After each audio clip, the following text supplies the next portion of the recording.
Bonjour, bonsoir, bienvenue dans une nouvelle minute automnale. Aujourd'hui, je vous propose de plonger dans mon bullet journal et de voir un petit peu les pages que j'ai préparées pour octobre avant de les remplir avec des choses personnelles. Comme ça, je peux vous montrer un petit peu les pages, comment je les organise et puis comment je les utilise au fil du mois. Donc j'ai déjà fait pas mal de vidéos bullet journal sur la chaîne si vous voulez aller les voir.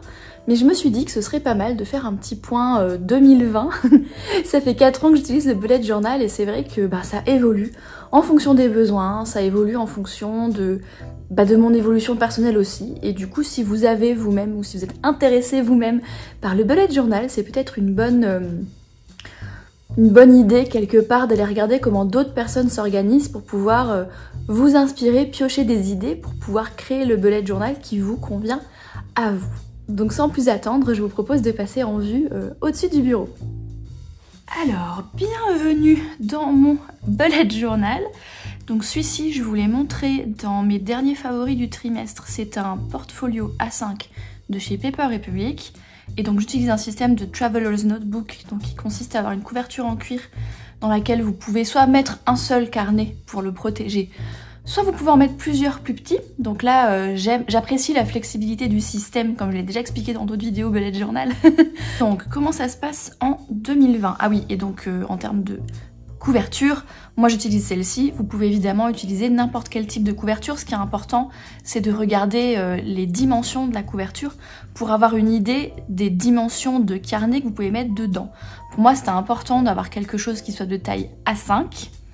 Pendant des années, j'ai eu un Paper Republic aussi, mais c'est un XL qui était un peu plus petit que A5. Et c'était un peu pénible parce qu'il y avait plein de carnets A5 que je pouvais pas mettre dedans en fait. Et si vous avez un peu suivi mes vidéos bullet journal 2020, j'ai essayé d'autres formats, j'ai essayé du B6, etc. Et au final, je reviens sur du vrai A5 parce que c'est ce qui donne le plus de liberté en termes de marque de carnet, de nombre de pages, si vous voulez des pointillés, des lignes, des machins, si vous voulez du 80 grammes par mètre carré, du 120 grammes par mètre carré. Enfin voilà, c'est vraiment ce qui donne le plus de choix aujourd'hui. Du coup, je suis revenue sur des A5. Et donc celui-ci, ce que j'aime bien, c'est qu'il a des petites pochettes comme ça au début et à la fin dans lesquelles je peux mettre des choses. Donc là par exemple c'est mes petits bitoniaux pour mon agenda mensuel, petite to-do list, il y a des petits éphémères là pour m'amuser un petit peu créativement parlant. Donc j'aime bien avoir ça. Et de l'autre côté il y en a aussi. Donc vous voyez celui-ci je vous le présenterai pas, c'est mon carnet annuel que j'ai rentré directement dans la couverture, j'aurais pu le mettre sur l'élastique. Et là pareil il y a des petites pochettes où on peut mettre des choses, donc je trouve ça plutôt cool. Petit bonus sympa pour cette cover en particulier, c'est pas la seule qui le fait encore une fois. Au niveau du carnet, en ce moment, par souci d'opération de porte-monnaie zippé, j'utilise les carnets que j'ai déjà. Du coup j'ai décidé d'utiliser, là c'est un carnet Auberture que j'ai trouvé je sais plus où, qui est ligné, qui a 100 ou 120 grammes par mètre carré d'épaisseur de papier. Et je me suis dit, je vais utiliser ce que j'ai avant d'acheter quoi que ce soit. Et donc, allons-y pour le mois d'octobre. Donc, j'ai pas encore rempli les pages, c'est vraiment pour vous montrer. Voilà, la page de garde, j'ai collé une aquarelle peinte sur du papier aquarelle dessus. C'est complètement facultatif. Vous pouvez aussi coller par exemple une carte postale existante ou découper des choses dans des magazines pour que ce soit plus simple et que vous n'ayez pas forcément besoin de peindre ou de dessiner quoi que ce soit. Un bullet journal n'a pas besoin d'être décoratif, le mien l'est parce que c'est un moyen d'expression créative pour moi et c'est derrière ce qui me motive à l'utiliser au quotidien pour m'organiser. Ça rend l'organisation plus fun. Ça met des paillettes dans mon organisation si vous voulez, mais c'est absolument pas nécessaire de faire comme ça si ça vous plaît pas. Vous pouvez faire quelque chose de ultra simple avec juste un stylo noir et le premier carnet qui passe. Simplement, je vous montre comment je fais. Et donc, je fais des pages de garde. Ensuite, la page suivante, en fait, j'ai un aperçu mensuel, c'est tout simplement un agenda. Je me rappelle à l'époque, j'adorais parce que pendant très longtemps, j'ai utilisé des agendas avant de passer au bullet journal, comme beaucoup d'entre nous.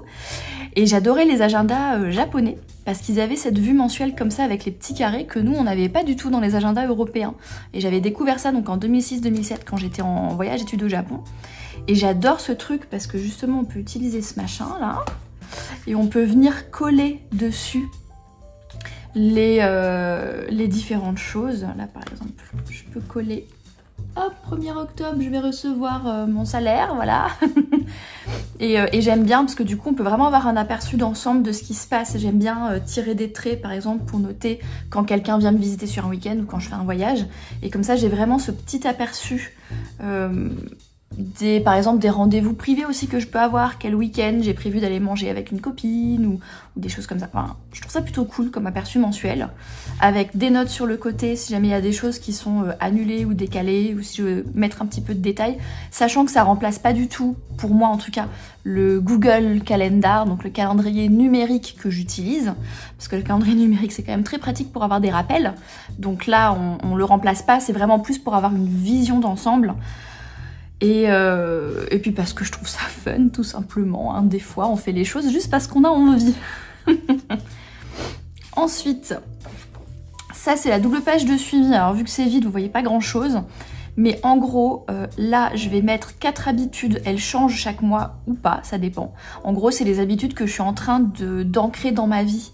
Et tant qu'elles sont pas ancrées, et qu'il faut que je les garde à ma conscience, et ben je les mets là-dessus et je les suis.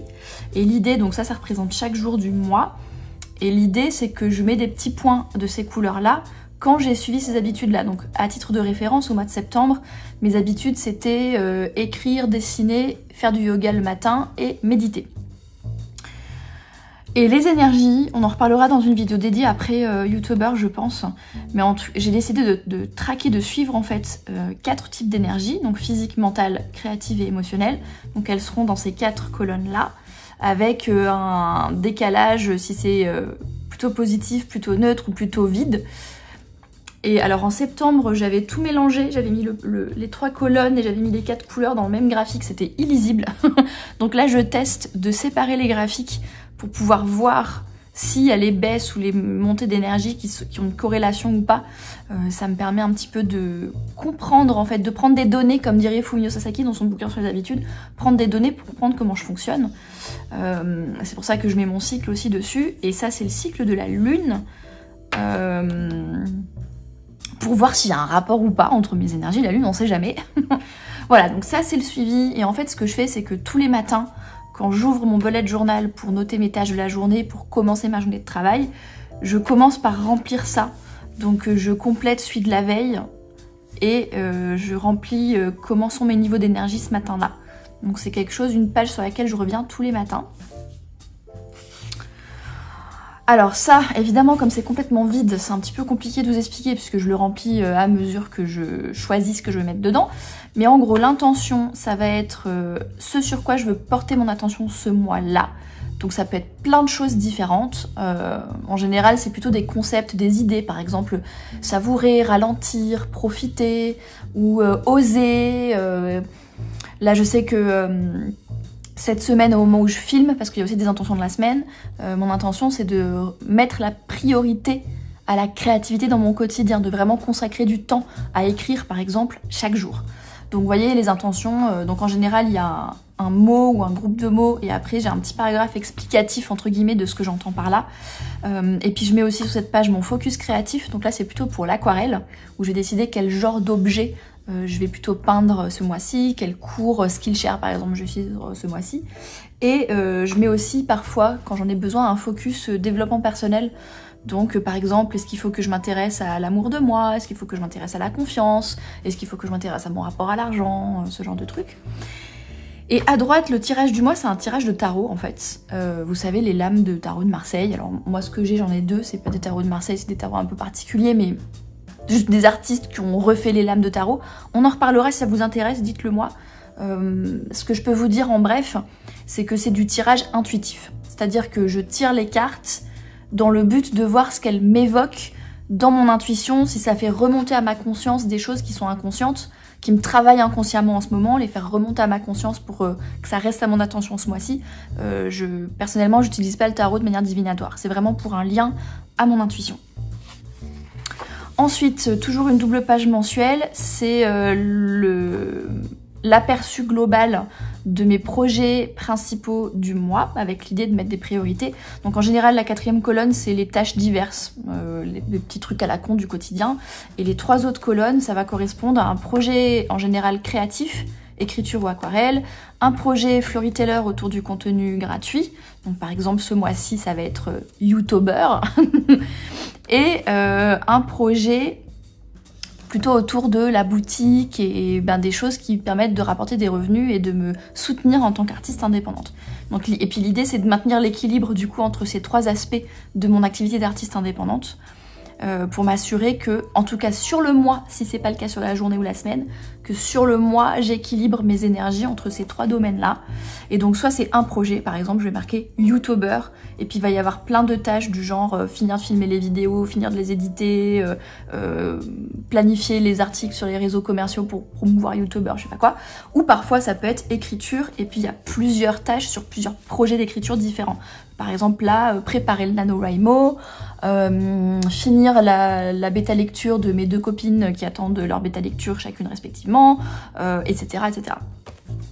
Voilà, donc ça c'est un aperçu, sachant que j'ai aussi ce même tableau en numérique, et que comme ça, si ça évolue au fil du mois, ça va évoluer sur la plateforme numérique plutôt que sur le bullet journal. Et enfin, vous avez la première semaine, donc les weeklies ressemblent à ça toutes les semaines. Donc vous avez le petit aperçu de calendrier avec la semaine. Ça, c'est les contenus Floryteller qui sont publiés cette semaine-là. Donc articles, podcasts, vidéos, newsletter, articles spécifiques à Patreon, ce genre de trucs. Et là, ce mois-ci, vu qu'il y a 7 vidéos par semaine, je pense que je vais devoir faire 2 colonnes. Meet en pull vert, ça veut dire Most Important Task, donc tâches les plus importantes, mais en pull vert. Si vous connaissez la référence, dites-le moi en commentaire. Et donc là, j'en mets maximum 3, parce que l'idée, c'est encore une fois de focaliser mon attention sur ce qui est le plus important. Et l'archétype, c'est aussi un tirage, un petit peu comme le tarot, sauf que c'est pas du tarot, c'est des archétypes. C'est-à-dire que chaque carte, celui que j'utilise, c'est un truc rond, et chaque carte représente un archétype en particulier. Et j'en tire un en début de la semaine, et pareil, c'est pour voir si ça éveille quelque chose dans mon intuition. Et donc intention, c'est, vous savez, j'ai une intention du mois, et j'ai décidé d'avoir aussi une intention de la semaine. Et apprentissage, ça je le remplis le dimanche ou le lundi suivant pour voir un petit peu ce que j'ai appris d'important sur moi-même, sur mon organisation, sur mon art, etc. dans la semaine.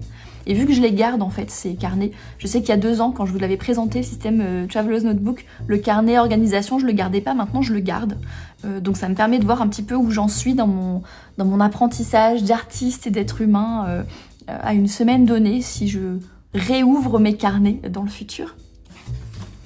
Et enfin, dernière page hebdomadaire, j'ai préféré faire sur 3 pages plutôt que de trop essayer de tout remplir. Et donc c'est une liste de gratitude. Dans l'idéal, je la remplis au courant de la semaine. La plupart du temps, pour être honnête avec vous, ça se passe le dimanche.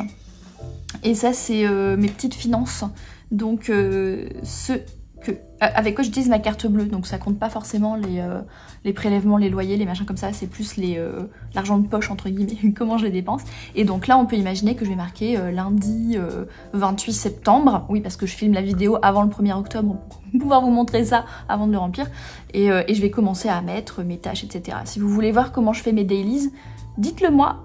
Et peut-être que je pourrais faire une vidéo genre un matin au moment de commencer le boulot pour vous montrer comment je me prépare grâce à mon bullet journal le matin. Et voilà! Merci infiniment d'avoir vu cette vidéo jusqu'au bout, j'espère qu'elle vous a plu, j'espère que ça vous a été utile d'avoir ces petites précisions au sujet de comment j'utilise mon bullet journal aujourd'hui. Si vous avez des questions, des suggestions, des idées, quoi que ce soit, n'hésitez pas à les laisser sous la vidéo ou bien à me contacter par email sur hello@floryteller.com. En attendant, je vous souhaite une belle journée, une excellente soirée et à demain!